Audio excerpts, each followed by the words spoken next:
Ho, ho, ho. A very special Christmas episode of Implicit Bias. I'm your host, Kevon Bordelon. Welcome into Hour 2, where very old St. Nick is here with us in the top secret podcast lair, presented by Mr. Lester Steakhouse down at Cypress Bayou Casino.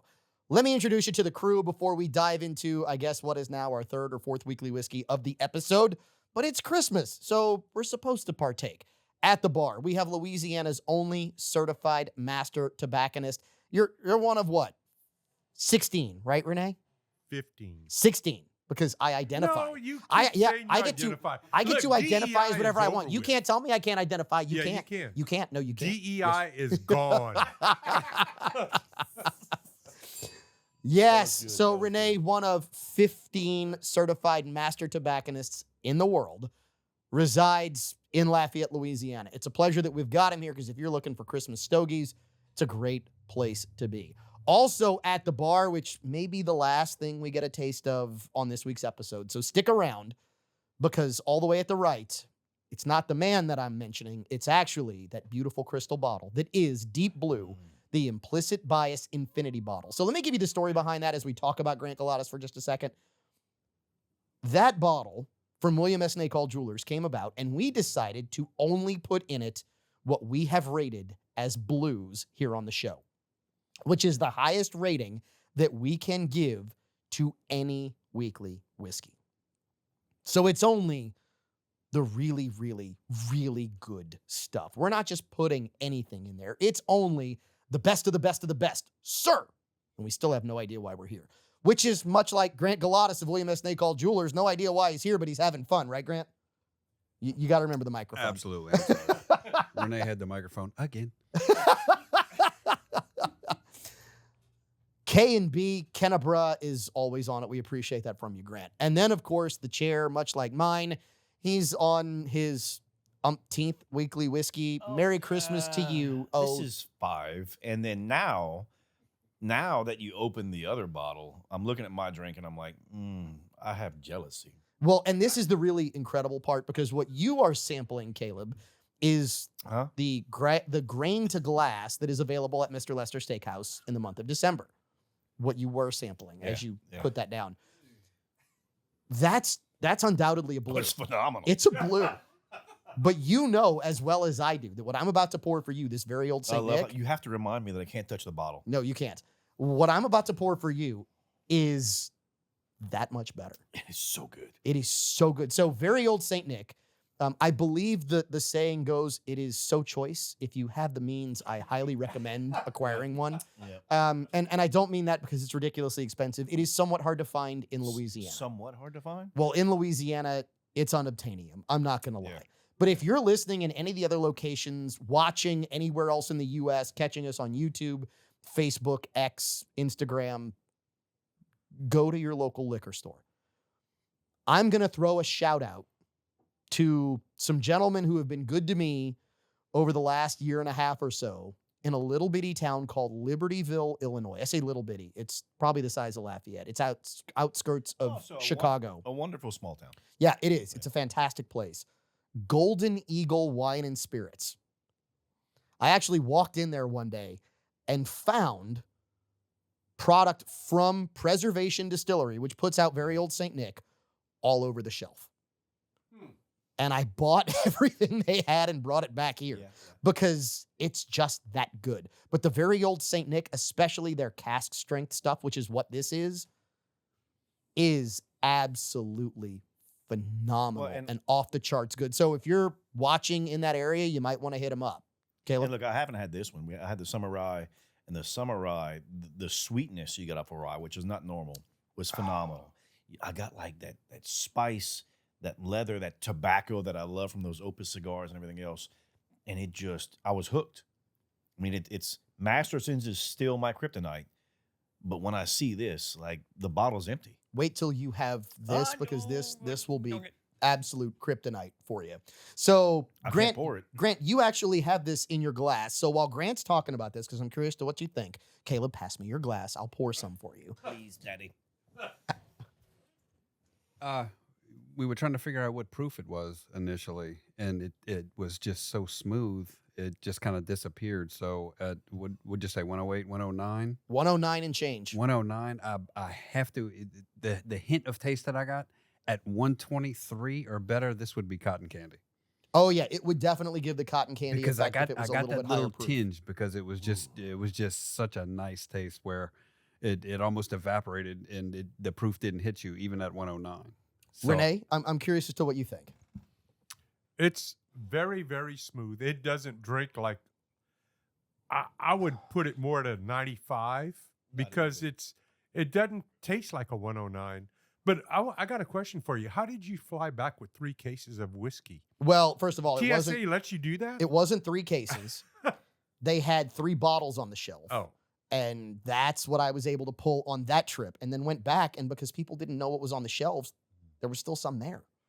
So I Now, was is able to it- get that. So it was multiple trips. And I go there all the time when I travel to Chicago. I always go to Golden Eagle and I'm like, hey guys, here's what we got. now is this a distillery that most people don't know of? Or So this distillery is actually, it's a unique story. Preservation Distillery is a lady out of California who owned don't ruin this for me. hold on, who owned a winery and decided to get into the whiskey business years ago and bought a bunch of just premier barrels when whiskey was dirt cheap. And it Oh, was be- top level stuff. before the boom? Correct, before the boom. And got the marketing idea to call it Very Old St. Nick. And it stuck and they started putting it out. And just the blending here is the same type of blending that a sommelier would utilize to blend wine, but they went here with whiskey. And the product is just phenomenal. Now they're not distilling. They're still So they are Yeah. now on their own distillate. okay. So Right. they are So, distilling now. and they did what a lot of distilleries will do, which is they will go buy excess barrels. They'll do Right. other stuff. They'll Right. blend. They'll put out really good stuff until their distillate can age in the barrels and they can be on their own distillate. So it's been a while. They've been around for a little bit of time. John Mode from the Dania Beach Bourbon Club actually sent us the first bottle we had on the show. He found it. He sent it. And he sent it in January one year. And I was like, what, January? You're killing me here. We got to hold this a year. And we held it a year and we did it on a Christmas show. And it was literally a week after that that my wonderful, incredible, just absolute married up of a wife. I married up, not her. And I'm not only saying that because it's true. I'm also saying that because she is here in the other room. Anyway, So what you're saying is she had a brain lapse. yes, she did. Yeah. She married me. She took me to Louisville for my 50th birthday. And she happened to have this distillery on the list of tours that she had booked.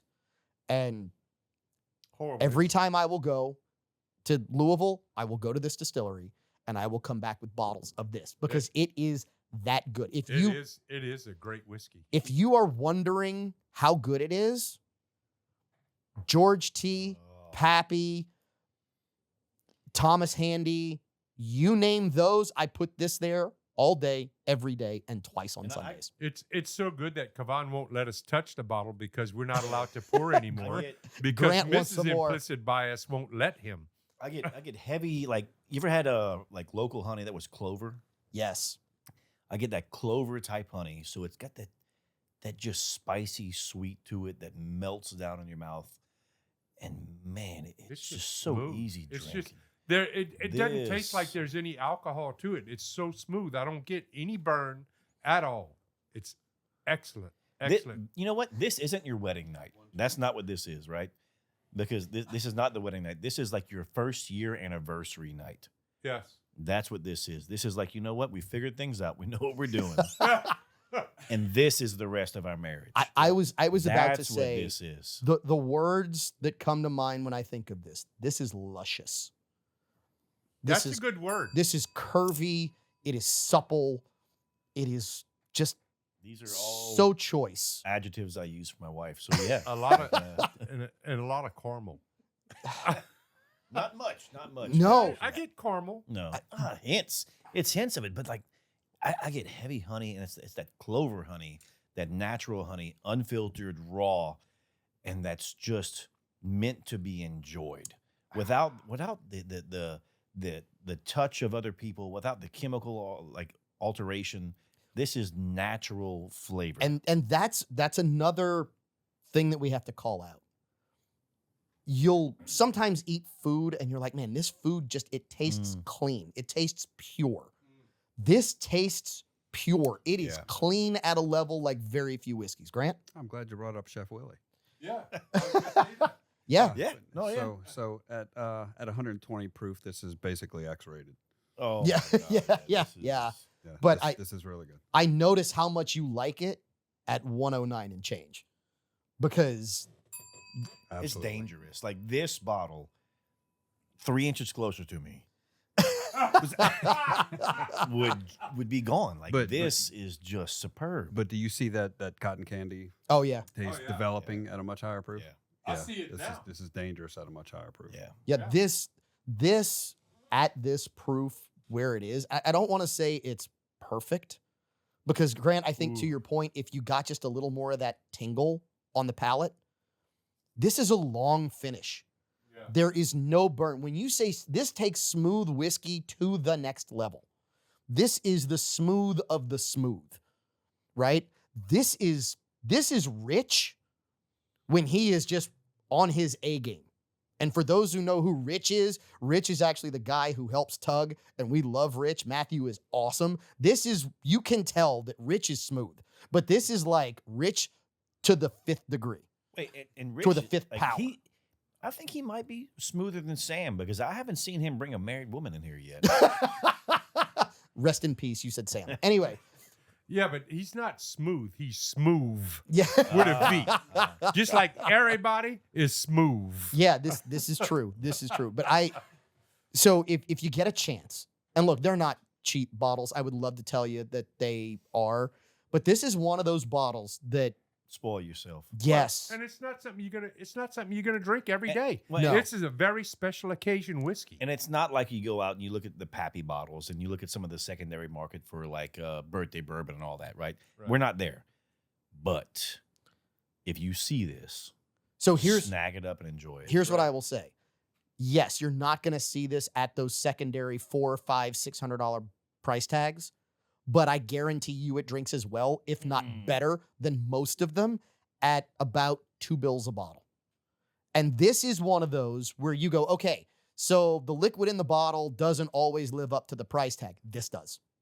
Without hesitation, this lives up to that price point because at $200, if you were to buy a bottle of this, if you're given a bottle of this, this is a whiskey that will ruin you for everything else.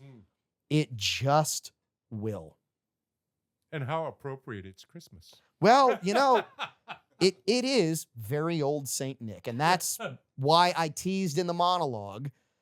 I'm willing to sacrifice and open this bottle because this bottle came off of my bar.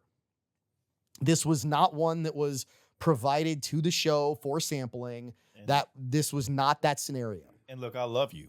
I haven't brought my bottle. So I know that you don't love me as much as apparently I love the crew, which yeah, we get it. You'll sacrifice. At least I'm honest. You'll sacrifice, but not at that level. I'm honest about it. I'm kidding to the point of we know that. But this bottle, when I tell you, if you have the opportunity and you find one, you're somewhere else, and it's why I kind of teased, hey, we'll give you a very special weekly whiskey. Open up a bottle on a moment you want to remember. Open up a bottle on a day that something special has happened and open it with special people. Because that's, if you haven't figured out what this show really is all about, it's about the conversations that you share when you're having whiskey together, how much you like it, how much you don't like it, who's acted like a complete and total jackwad for the last 2 weeks, and you can tell them they've been a jackwad, and you know what? At the end of the night, it's still okay. Who's actually done really great things for you, and when you've had too many weekly whiskeys, you look at them and you go, but I love you, man. And that's what it's all about. That's what this show is. So for those of you who have listened and those of you who've stuck around, we love you. Thank you. For those of you who are catching it, hopefully for the first time, we hope you keep listening in because we'd love for you to have 6 or 7 weekly whiskeys with us. Grab us around the head, give us a noogie, and be like, I love you, man. Love you, brother. Cheers, right? And tell one of your friends to listen. Hold on. You got to say it into the mic, Renee. Tug Yeah. was a little slow on that one. And tell your friends to listen with you. Yeah, and we're going to take care of Rich because I know Rich is going to want some of this weekly whiskey. This one's special. We share it on holidays. So, Tug, how are we doing on time? There's a couple minutes left. Well, all right, we're going to take this early. We're going to come back because we got so many stories to go through. So much fun stuff that's left for the rest of this episode of Implicit Bias. And we have one more weekly whiskey we've got to talk about before this show closes out because at the end of the year, at the end of the night, you got to have a really special nip. And that's what we're going to do when we come back on more of this week's episode of Implicit Bias.